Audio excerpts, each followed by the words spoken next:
Autre anniversaire, celui de Gaia Trend. C'était il y a 15 ans exactement. Le Mosellan Didier Marzel crée une entreprise de cigarettes électroniques pour que ses deux fils arrêtent de fumer.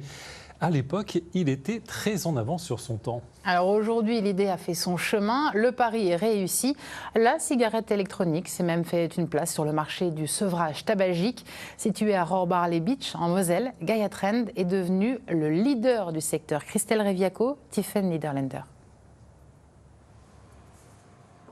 Élaborer un arôme pour cigarette électronique demande finesse et précision. Pour un parfum fraise, pas moins de 40 molécules différentes sont nécessaires. Xavier l'aromaticien s'est formé à Grasse comme les plus grands parfumeurs. Quand on regarde une formule, on se dit oula, c'est vrai que c'est pas juste un fruit, quoi. On voit vraiment que c'est un mélange et on se dit bon, c'est vrai que visuellement quand on voit la formule, on pourrait croire que ça marche pas et finalement au goût, il y a tout qui s'agence bien et ça donne des goûts originaux.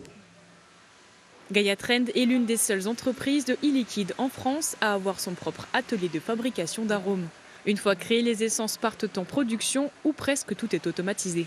Avant, tout se faisait à la main. En fait, elles avaient des paillasses, elles avaient une balance, elles avaient cherché les différentes matières premières, elles suivaient un tableau et elles remplissaient.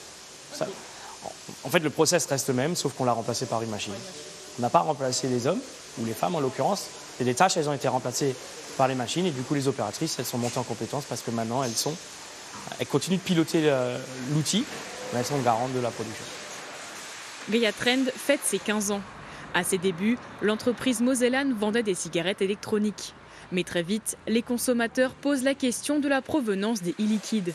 La famille Martzler devient la première à en produire en France. Aujourd'hui, entre 100 et 200 000 de ces petites bouteilles sortent de cette usine chaque jour. On démarre donc la partie remplissage des bouteilles, vous allez retrouver après la partie étiquetage, la partie mise en boîte, pour arriver sur cette ligne où on a l'élément final que vous allez après retrouver en magasin. Rappelons que la cigarette électronique est avant tout conçue pour les gens désireux d'arrêter de fumer. Le ministère de la Santé envisage de l'ouvrir à la prescription et au remboursement par la Sécurité sociale.